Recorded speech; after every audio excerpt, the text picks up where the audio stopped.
नमस्कार दोस्तों, स्वागत है आपका ब्रीफली पर।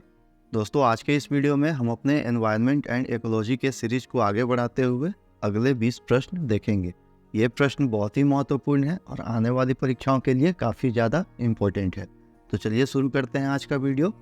आज का हमारा पहला प्रश्न है, fair and equitable sharing of benefits arising from the utilization of genetic resources is the objective of which of the following.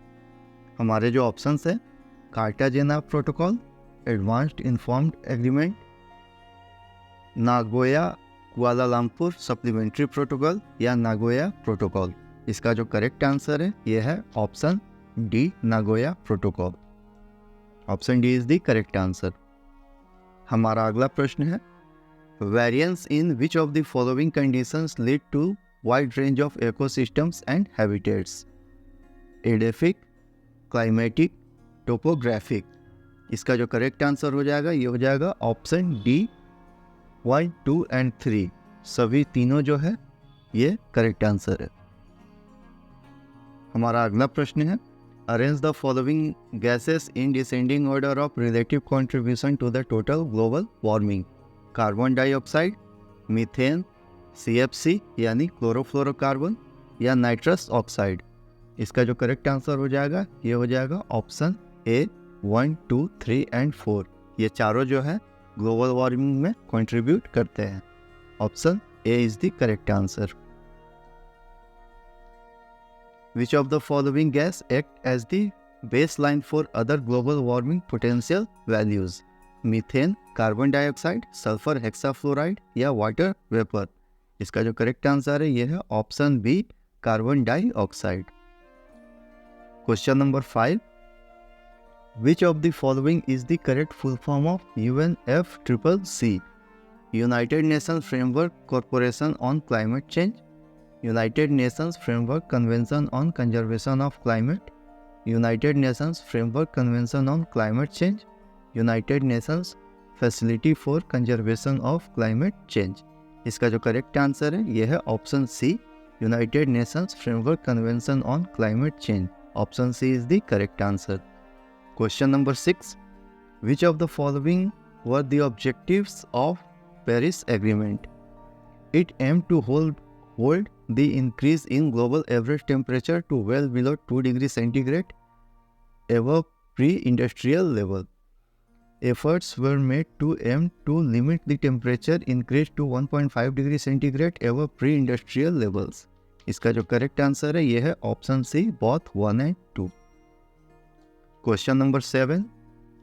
United Nations disaster management team is responsible for solving problems resulting from the disaster in which of the following continents. Asia, Africa, Australia. इसका जो correct answer है ये है option D, 1, 2 and 3। Question number 8.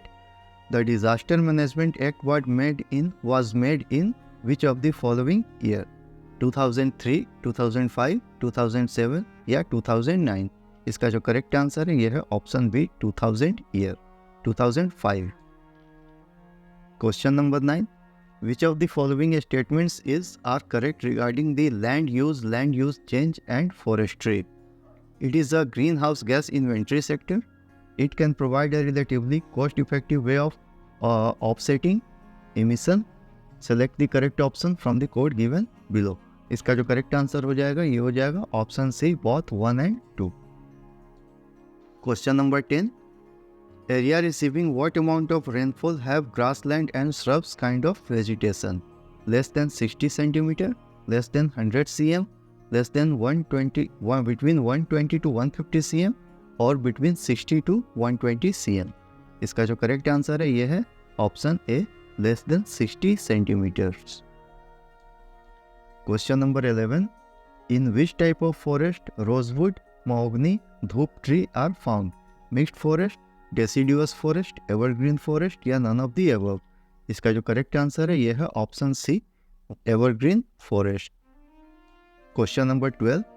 Which lake is being developed as a crocodile conservation reserve and ecotourism spot by the government of Bihar?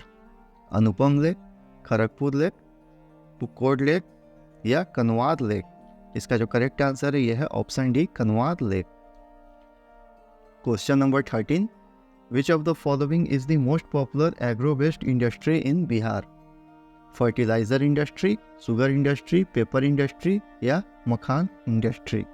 इसका जो correct answer है यह है option B, sugar industry. Question number 14, in how many major heads can the forest cover in Bihar be divided? 2, 3, 4 और 5? इसका जो correct answer है यह है option C, 4। Question number 15, in which year Nagi bird sanctuary was recognized in Bihar? 1988, 1987, 1986 या 1985? इसका जो correct answer है यह है ऑप्शन बी, 1987। अगला प्रश्न है question number 16, in which year Sundarbans tiger reserve was declared as a protected forest? 1879, 1889, 1898, 1899? इसका जो करेक्ट आंसर है यह है option A, 1879। Question number 17, which of the following green house gases has the greatest heat trapping ability?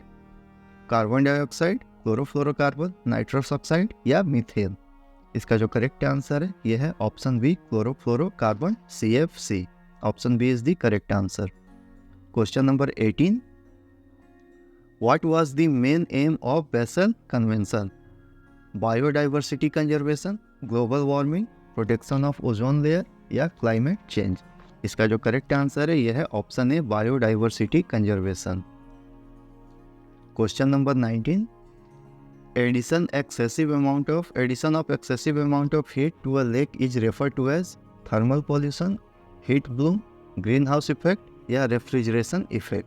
इसका जो correct answer है यह है ऑप्शन ए, थर्मल पॉल्यूशन।